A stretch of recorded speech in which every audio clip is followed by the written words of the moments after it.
tanfikati qalbi, untuk membersihkan hati kita.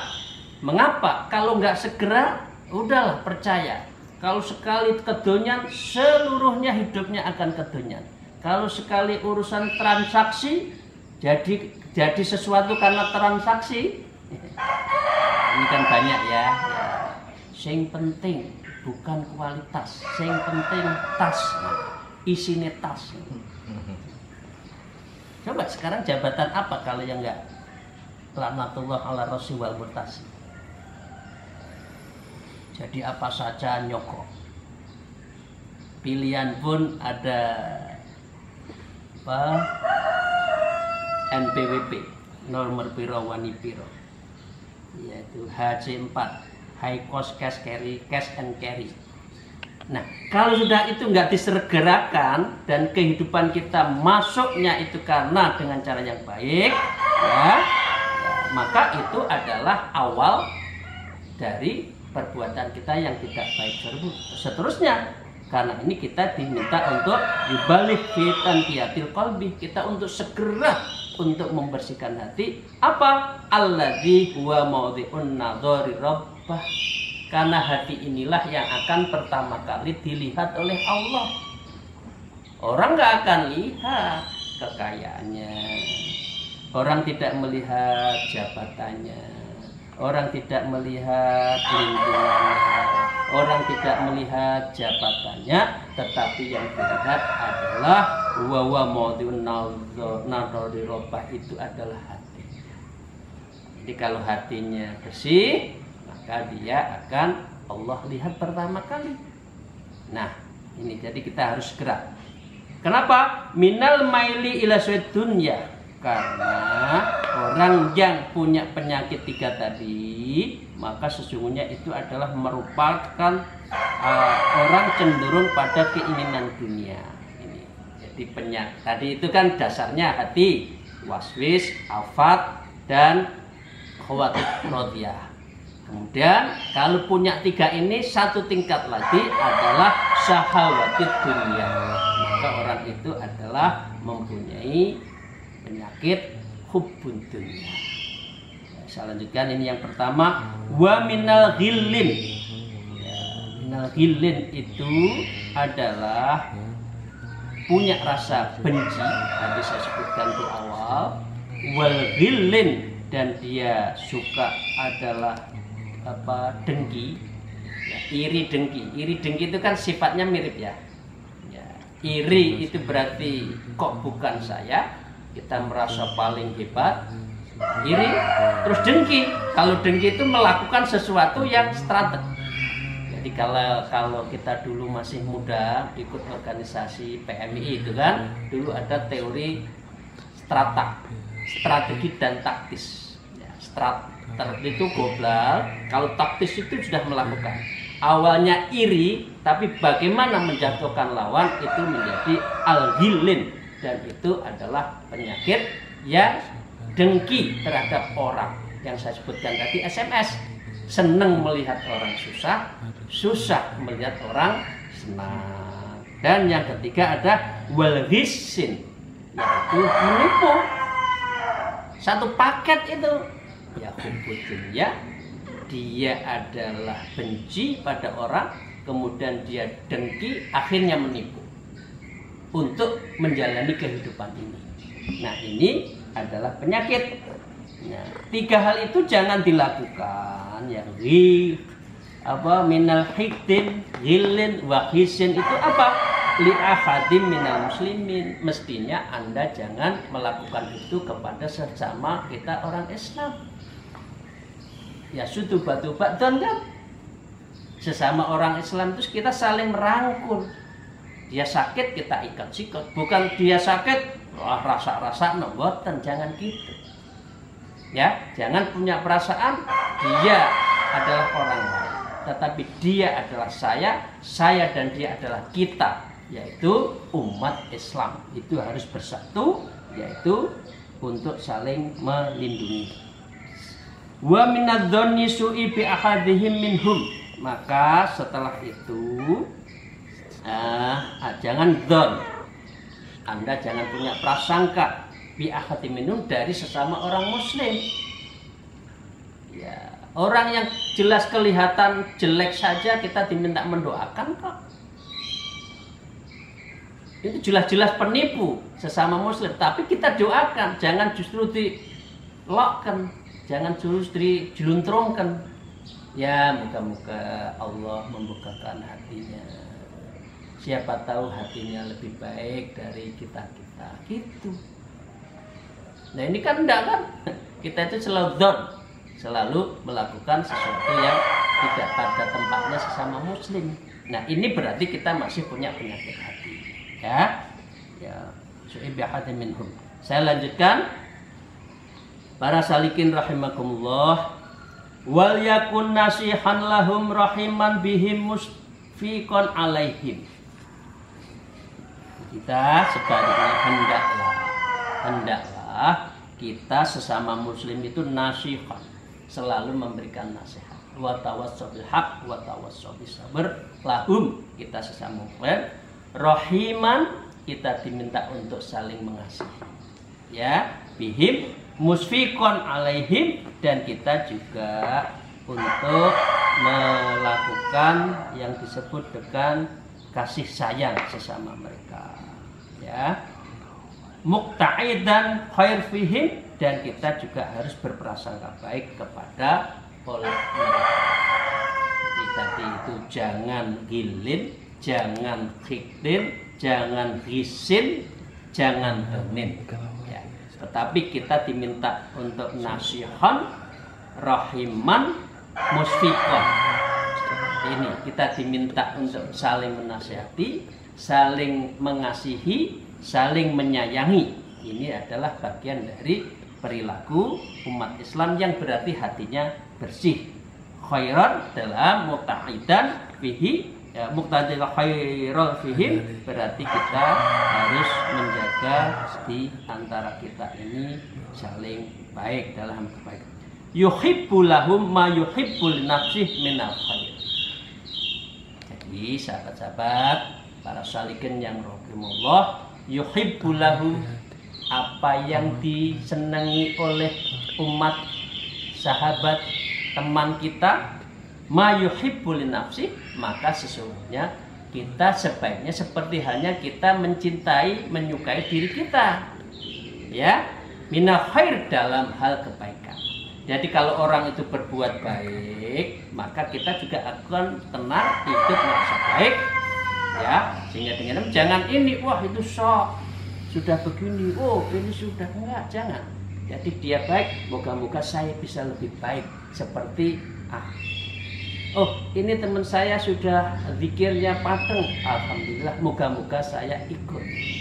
Ya Allah, teman saya sudah membiasakan sholat malam, zikir bagus, moga-moga saya seperti ini. Ini namanya yuhibbul lahum ma yuhibbu li nafsihi minal khair. Tentu kita mencintai mereka seperti kita mencintai diri kita dalam hal kebaikan. Jarang ya sekarang ini orang yang memiliki itu, isinya itu nyacat sama itu. Allah,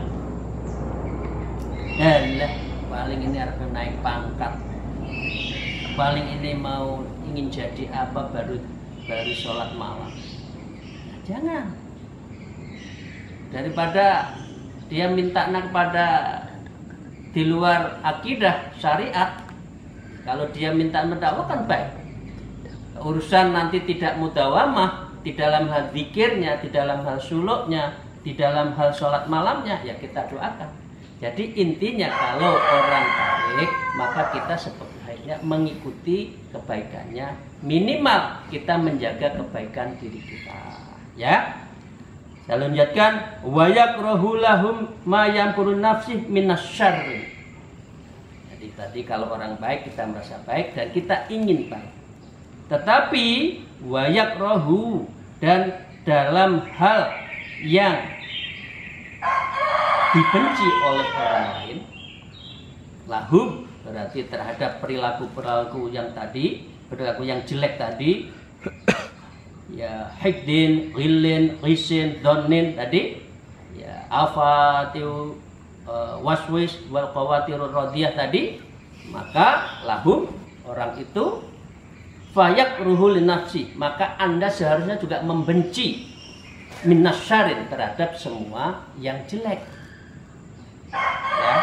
Jadi kalau orang lain itu membenci terhadap mungkar, ini kan ada mar'a minkum mungkar fal yughayir biyadihi itu ya.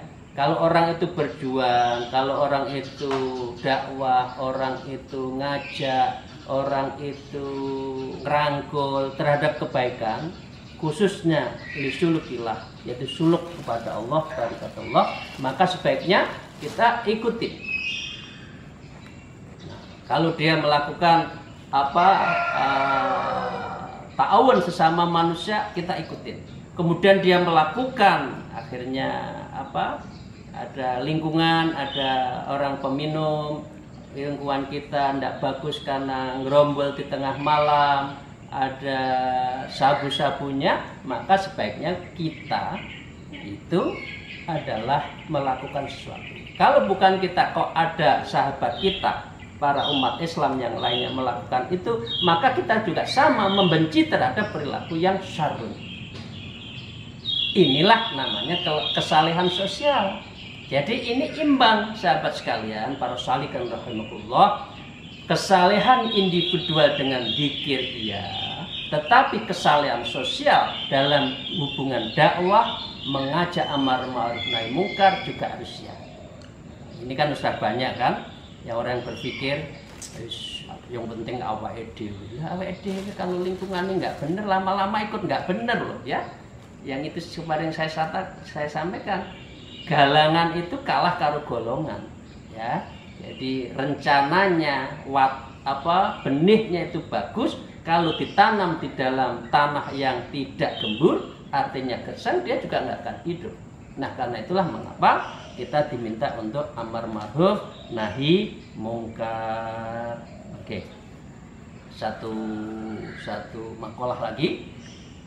Sahabat-sahabat, para salikin rahimakumullah, moga-moga kita selalu mendapatkan ridho dan kita dihindari dari penyakit-penyakit hati dan sikap-sikap hubud dunia yang melebihi batas tadi, dan kita moga-moga dibukakan pintu untuk suluk dan untuk litorikotilah, yaitu tarik jalan menuju Allah Subhanahu wa ta'ala. Wal ta'lam ayyuhal murid anna liqalbi ma'ashi hiya afhashu wa afhah wa akbathu min ma'asil jawarih wa la yasulu qalbi linuzuli ma'rifatillah wa mahabbati ta'ala illa ba'da tahalli anha wa takhallusi minha. Para salikin yang rahimahullah, kemudian kita diingatkan setelah tadi penyakitnya begini, kita sebaiknya begini, maka harus melakukan begini tadi, maka kita diingatkan wal ta'lam ayyuhal murid anna liqalbi ma'asy.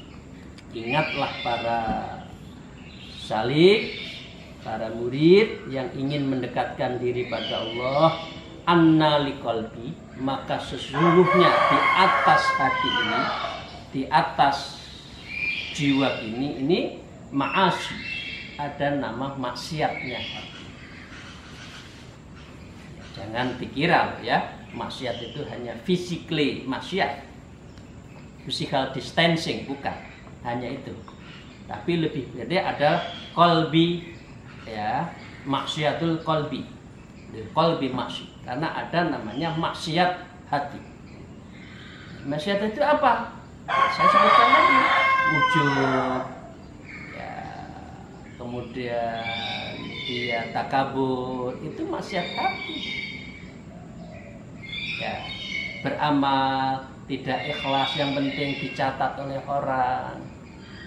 Bapak Ibu sekalian, saya membangun, saya menyumbang ya 2 lokal pondok pesantren ini. Tapi sebelum memberi, seseorang itu bisikin kepada panitia, kalian nanti umumkan ya bahwa 2 kamar itu, 2 lokal pondok itu yang membangun Bapak ABCD, Doktor SH MA, misalkan ya. Nah, ini maksiatul qalbi ya, ini maksiatnya hati. Bapak, nanti tolong diumumkan ya, duduk saya atur, saya harus paling depan biar orang itu tahu bahwa si A Doktor SH MA MSI MHum dengan gelar yang berderet itu duduk di depan. Wah, berarti Bapak itu tokoh ya, duduknya di depan. Padahal itu acaranya adalah acara maulid.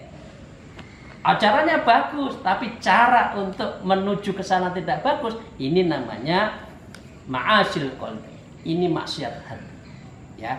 Dan lain sebagainya, banyak penyakit hati, maksiat hati yang sering dilakukan oleh tidak usah jauh-jauh kita. Nah, karena itu kita diminta untuk membersihkannya. Mengapa maksiat hati harus dibersihkan? Ya afhasu wa abhahu wa abhadu min ma'asil jawarih. Jadi sesungguhnya yang namanya maksiat hati itu afhasu, lebih kecil ya, wa akbahu, dan dia lebih hina, wa akhbathu, dan lebih kotor, min ma'asil jawarih, daripada maksiatnya tangan, maksiatnya anggota badan ya. Karena kalau anggota badan kita salah ya, kita ingat kelihatan. Tapi kalau hati kita yang maksiat, itu yang sulit. Jadi karena itu amalan hati itu mengapa lebih penting dari amal zahir. Ada dalam satu hadis, tafakurnya min khalqillah, kita bertafakur terhadap ciptaan Allah itu lebih baik daripada ibadah 70 tahun yang jawari badan. Nah, ini yang penting. Jadi kalau maksiatul qalbi itu adalah kalau lagi maksiat dia lebih kecil, lebih kotor, lebih hina dari maksiatul jawarih, anggota badan kita. Tapi sebaliknya, kalau dia amalannya, hatinya itu bagus, amalannya setiap hari bagus, zikirnya ya, kalau Rasul tiap hari minimal 70 kali istighfar kan, dan amalan-amalnya lain seperti yang dicontohkan oleh para wali, para aulia, dan para mursyid guru kita, maka itu juga lebih baik, lebih banyak di pandangan Allah, yaitu ketimbang amalan yang kelihatannya berpuluh-puluh kali, beribu-ribu rakaat tapi tidak ikhlas. Jadi ya afhasu wa abfah wa akbahu wa akhbasu mim ma'asil jawarih. Jadi maksiatnya hati itu lebih bahaya ketimbang maksiatnya anggota badan. Karena bisa jadi maksiat hati itu cenderung munafik, cenderung kufur, dan cenderung terhadap mengganggu akidah kita. Saya lanjut. Wala yasluhul qalbu linuzuli ma'rifatillah wa mahabbati ta'ala. Jadi orang yang masih maksiatul qalbi tadi, wala yasluhul qalbun linuzuli enggak pantas. Jadi orang kalau hatinya itu masih kotor itu enggak pantas disinggahi fil qalbi itu linuzuli apa? Terhadap turunnya ma'rifatillah,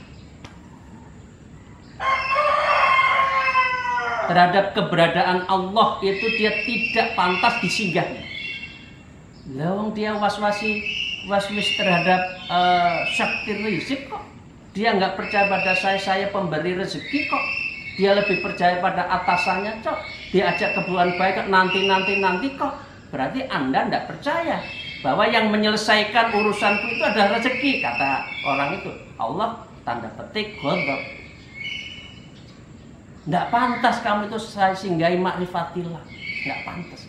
Di sini disebutkan wala yasluhul qalbu, maka orang yang seperti ini tidak pantas linuzuli ma'rifatillah. Orang ini tidak pantas makrifat pada Allah. Berat ya. Kita masih dunia terus kan? Kita masih ngejar jabatan terus kan? Jangan. Ayo bismillah. Ayo bismillah. Sekali tinggalkan urusan dunia. Saatnya lah kita itu suluk. Suluk dalam arti luas ya, bukan berarti saya ngajak suluk dalam arti fisik play belakang, itu juga baik. Tapi suluk dalam arti saya berjalan menuju Allah. Ini jangan Allah itu untuk sampiran aja, jangan. Allah itu joge tambal butuh roh, jangan. Allah itu butuh roh, jangan. Kalau dibutuhkan saya cari Allah. Kalau tidak saya nyari atasan saya.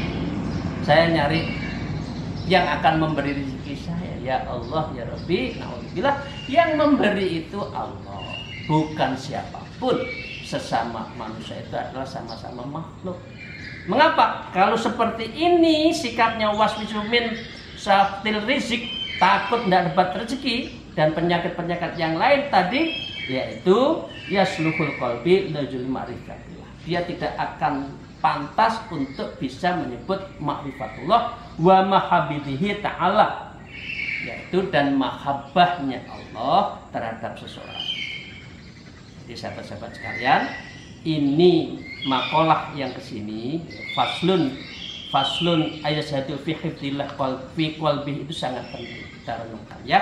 Karena apa? Kalau kita selalu penyakit hati, salah satunya hubutunya itu kita tidak la linuzuli ma'rifatullah, maka tidak akan masuk kita itu dalam arti ma'rifatullah. Padahal untuk ma'rifatullah itu kan ada akidah, ada syariah, ada ma'rifat, ada hakikat. Masa umur 70 masih urusan syariat tok? Masa umur 70 masih takut tidak dapat rezeki?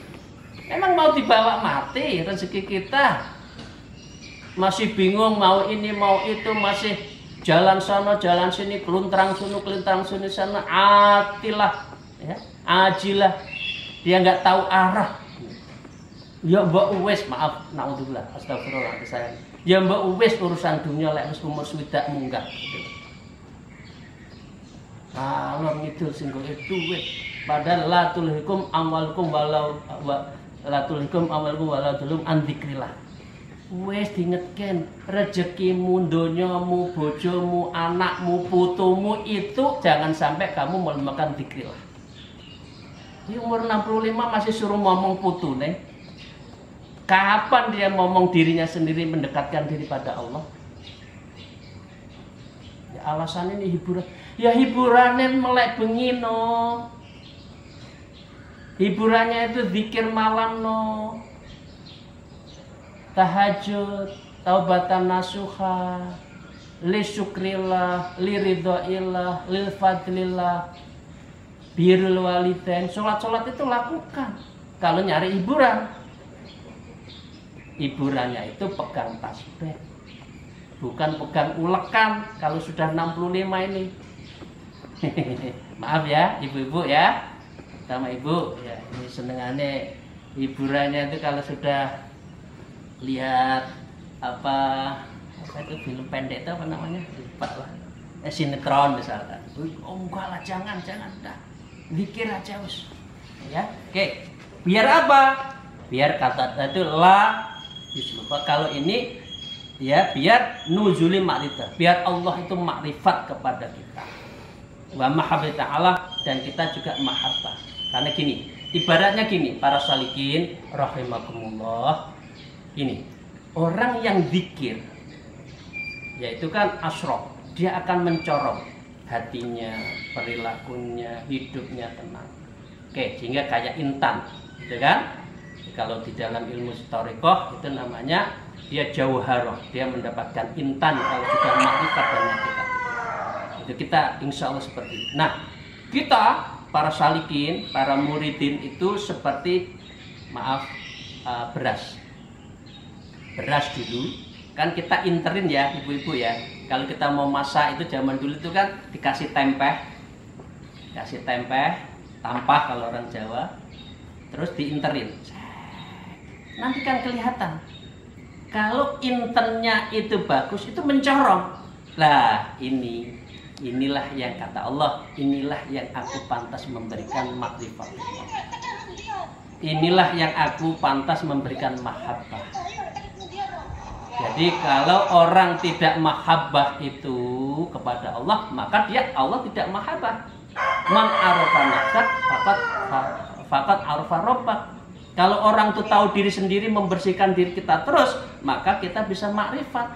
Lah makrifat dan mahabbah itu siripnya kan ada riyadhah, ada mujahadah, ada muraqabahnya ada af'al, ada sifat, ada ma'iyah, ada sifat akhadiyah, ada somat, ada zat. Jadi ada tingkatan muraqabah itu. Loh kita nggak pernah melakukan itu gimana? Ya. Nah itu baru tingkat berikutnya adalah ma'rifatullah, mukasyafah, tajalli dan wusul ilallah. Itu dalam konteks ilmu tasawuf. Jadi yang kita baca jangan ilmu syariat saja. Sudah saatnya kita itu belajar ilmu tasawuf, karena tasawuf itu adalah betul-betul untuk mendekatkan diri kepada Allah Subhanahu wa taala. Saya lanjutkan satu kalimat. Jadi kalau orang zikir terus, maka dia akan bisa makrifat Allah wa mahabbah ta'ala, dan dia mahabbah kepada Allah. Illa ba'tat takhalli, orang yang makrifat, orang yang mahabbah kepada Allah, illa ba'tat takhalli, tidak bisa kecuali setelah dia itu takhalli, mengosongkan urusan dunia. Wis lah, dunia itu teko-teko, kok wedi banget, wedi nggak dapat jabatan. Buat dini rakaprah kalau diundang atasannya takut, padahal itu sudah jamnya sholat. Mbak ya izin. Dan yang paling baik adalah atasan yang ngerti bawahan.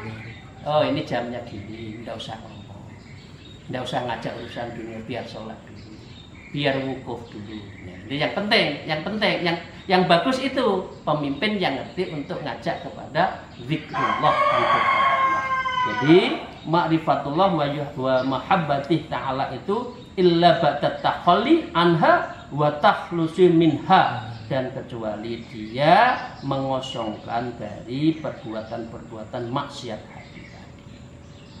Para salikin rahimahullah, maka jelaslah di sini kita diminta untuk menjaga hati kita, diminta untuk melakukan perbuatan yang baik lidzikrillah, bermacam-macam kan, ada mulai dari mujahadah ya, riyadhah ya, muraqabah dan sebagainya sampai wusul. Itu ada 8 tingkatan, dan itu diprosesnya itu dilakukan melalui 3 tahalli,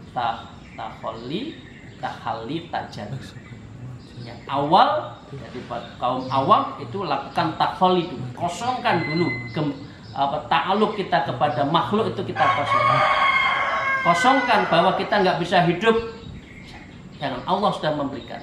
Nah dari situlah kita menuju tahalli, berarti sibuk untuk zikir, sibuk mendekat pada Allah. Baru tajalli, berarti kita dipertelokan, diperjelaskan tentang ma'rifatullah wa kasafatullah, kasafnya itu, dan ini menjadi bagian dari proses suluk, proses tasawuf. Dan ini adalah thariqan ilallah ya, sahlul thariqat il jannah. Siapa yang suluk dan dia masuk thariqah, ilmunya ilmu ke akhirat, ilmu Allah, maka Allah akan mempermudah jalannya menuju surga. Assalamualaikum. Moga-moga apa yang saya sampaikan bisa ada manfaatnya, dan kita juga mendapatkan nafahat, selalu dibukakan pintu kita hidayah oleh Allah, dan kita betul-betul hambanya yang kembali, yang billah ma'allah setiap saat, wa ma'akum aina ma kuntum, dan kita harus yakin Allah selalu bersama kita. Alhamdulillah. Terima kasih, mohon maaf jika apa yang saya sampaikan tidak berkenan. Wallahu muwaffiq ila aqwamit thoriq. Wassalamualaikum warahmatullahi wabarakatuh.